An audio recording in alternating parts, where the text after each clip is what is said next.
As we worked on rebuilding the Academy, which is something that has taken almost 20 years, we have concentrated on the property, which all had to be renovated, and we had to go through a big historic preservation effort.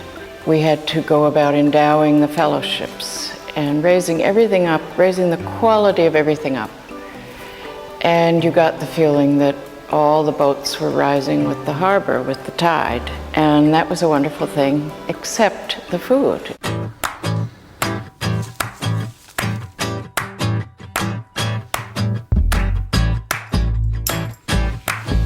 Well, I have 4 or 5 friends who were fellows in years past.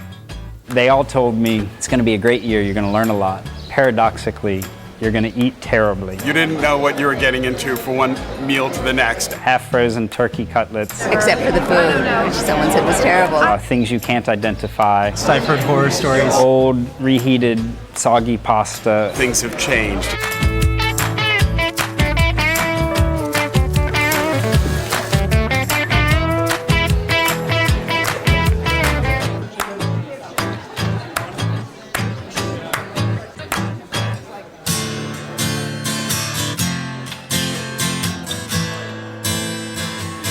It was a wonderful surprise that the food was so great.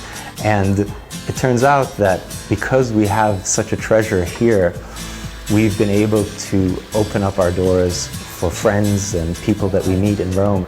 We've begun to have really wonderful friendships with Romans, artists and scholars. And we sit around tables here at the Academy and talk, and dinners go for 3-4 hours. And it's just wonderful.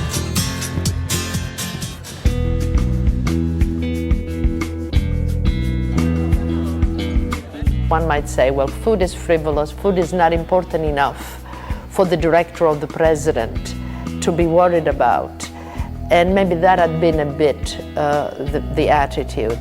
So that if you say, as we believe, that the meals are the center of our life together, of our residential program, and without the meals everything is still there but not as good, then you justify the attention. You're going to chop your tomato and drain it a little bit, and that's going to be part of your filling.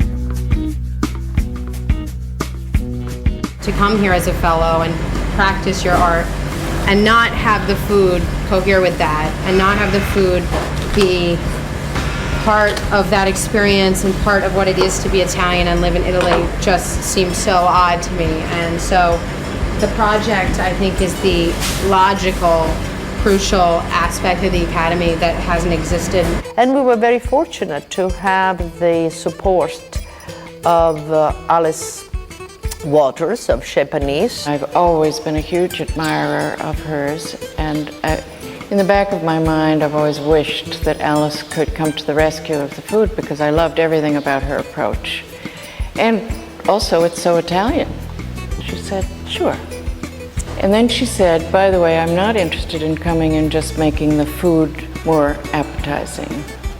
I will participate in a revolution, but I won't participate in that. And I said, we're on the same wavelength.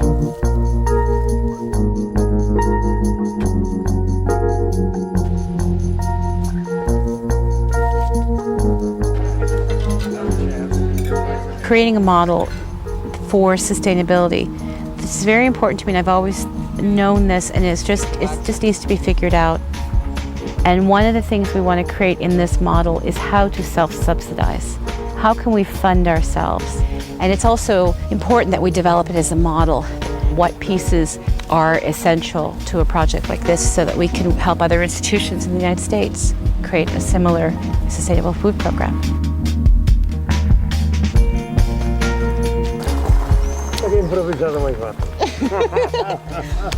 We get really amazing ingredients, and we get them from really nice small farmers that come and bring us our vegetables. Indeed, the community extends to the person who is actually providing the ingredients with such care and with such understanding of how important they are.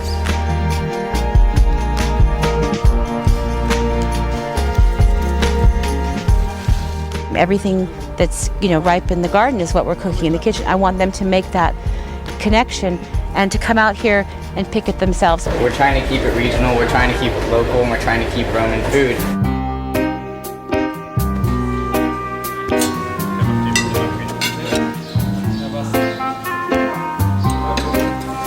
And this food is so fresh that you can absorb it more quickly. And we're very conscious of keeping the diet not heavy, not so rich.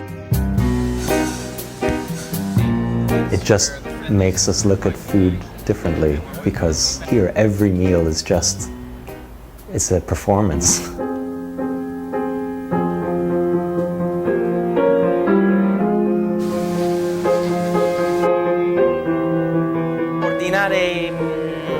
Voglio fare domani sera carpaccio di vitellone.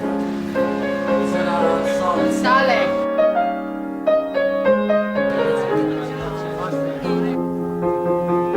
For me, cooking isn't about a recipe, It's about a story of a dish.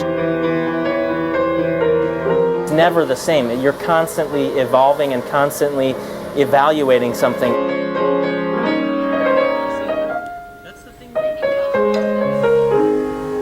There is no black and white. It's personal, it's food.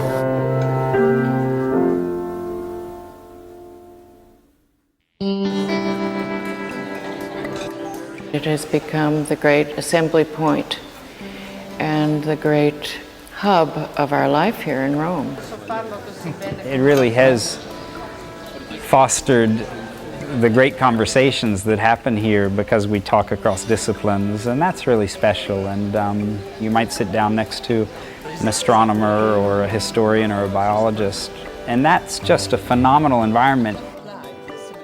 Rome teaches me so much every day, and living in this incredible institution that's full of passionate, intelligent people just inspires our work endlessly.